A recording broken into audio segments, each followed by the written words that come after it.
Previously, we saw that Hollywood was founded by a small group of European immigrants who wanted a better life for all.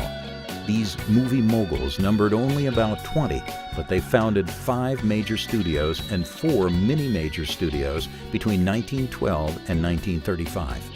The original major studios that were formed in Hollywood were Paramount Pictures, RKO, Metro-Goldwyn-Mayer, Warner Brothers, and 20th Century Fox. Believe it or not, Universal Studios used to be considered a mini-major. So the mini-majors were Universal Studios, United Artists, and Columbia Pictures. There were also some minor studios, and those minor studios were Disney, Monogram, and Republic.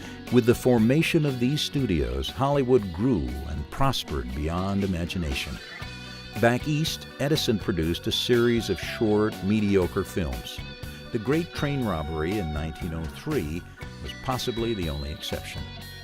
As competition on both coasts continued, Edison sent his patent police west in an attempt to shut down the Hollywood moguls for movie camera theft. However, by 1915, when Edison's production company went bankrupt, audiences were loving Hollywood movies so much, nothing ever came of the patent lawsuits. The independent producers eventually sued the Edison Trust, or Edison, and prevailed in the courts, and so therefore got their freedom to go and continue to use their movie-making equipment without having to pay license fees to him, because he went overboard in engaging thugs to collect his money. And as the studios prospered, actors, writers, filmmakers, and people from every vocation flocked into Hollywood to get a job in the talkies. And they did. It was the studio system, a vast industrial complex of vertically integrated motion picture production, distribution, and exhibition entities. The studio system was basically a factory for motion pictures. It was put together by the original movie moguls, and they built a dream factory whereby they created an assembly line type process of making motion pictures.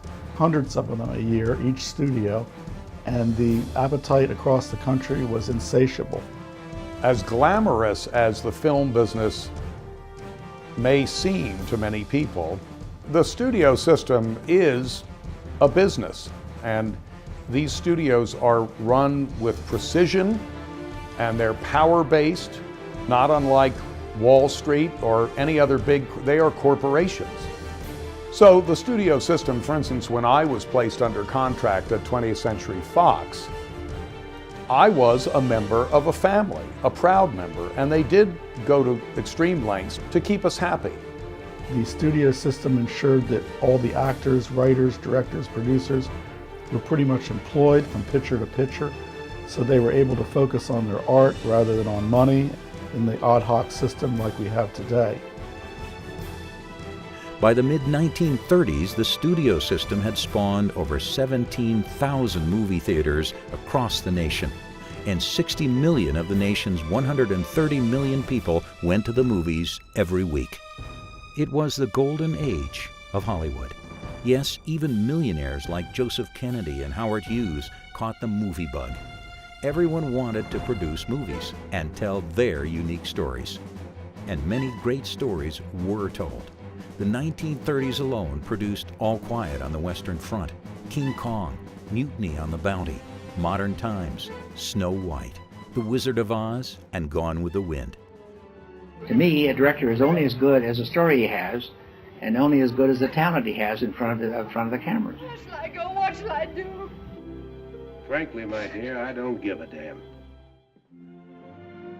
But just as it seemed Hollywood's flame could blaze no brighter, politicians in the Eastern establishment, possibly encouraged by a spiteful Edison, hit the movie moguls with a series of blows.